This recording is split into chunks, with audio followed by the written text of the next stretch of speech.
আসসালামু আলাইকুম সম্মানিত দর্শক, আজকে আমি দেখাবো jockey বাটম whole machine model number LBS1790SS। এই মডেলের নিডল বারের হোম পজিশন।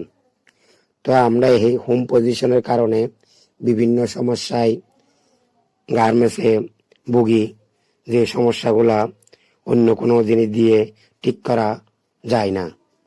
তো সম্মানিত দর্শক, আজকে আমি ভিডিওর মাধ্যমে এই হোম পজিশনের কিভাবে করে এই জিনিসটা আপনাদের দেখাবো। তো যদি আমার এই চ্যানেলে যদি সাবস্ক্রাইব না করে থাকেন, এখনই সাবস্ক্রাইব করে দিবেন, পাশে থাকা বেল আইকনটি বাজিয়ে দিবেন। আমার ভিডিওটি ভালো লাগলে একটি লাইক দিবেন। তো আমরা গার্মেন্টসে রানিং অবস্থায় এই সমস্যাগুলো ফেস করি। এই সমস্যাগুলো নিয়ে এখন আপনাদেরকে আমি দেখাবো। তো সর্বপ্রথম লেডি বাটম চাপ দিবেন, অফ করবেন।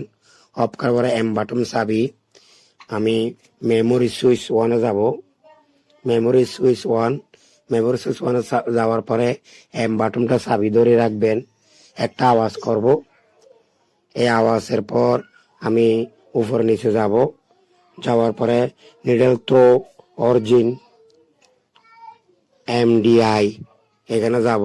আপনারা দেখতেছেন 7 নম্বরে যাওয়ার পরে আমি লেডি বাটন চাপ দেওয়ার পরে K016 এখানে যাব। যাওয়ার পরে দেখতেছেন আপনারা, আমি আপনাদেরকে দেখাতেছি ওখানে 0 আছে। 0 থেকে যখন আমি পয়েন্টটা লাড়বো, আস্তে আস্তে নিডল বারটা লড়তেছে। আমি 20 পর্যন্ত দিছি। 20 দেওয়ার পরে নিডল বারটা লড়তেছে। তো স্ট্যান্ডার্ড হলো 0। তো অনেক সময় আমরা 19-20 করতে হয় আমাদের কাজের ক্ষেত্রে যাইয়া। তো সেই কারণে আমাদের তখন এই জিনিসটা দরকার হয়। এমনি স্ট্যান্ডার্ড 0, তো আমরা প্রয়োজন মতো যেরকম নিতে পারি, করতে পারি, সমস্যা নেই।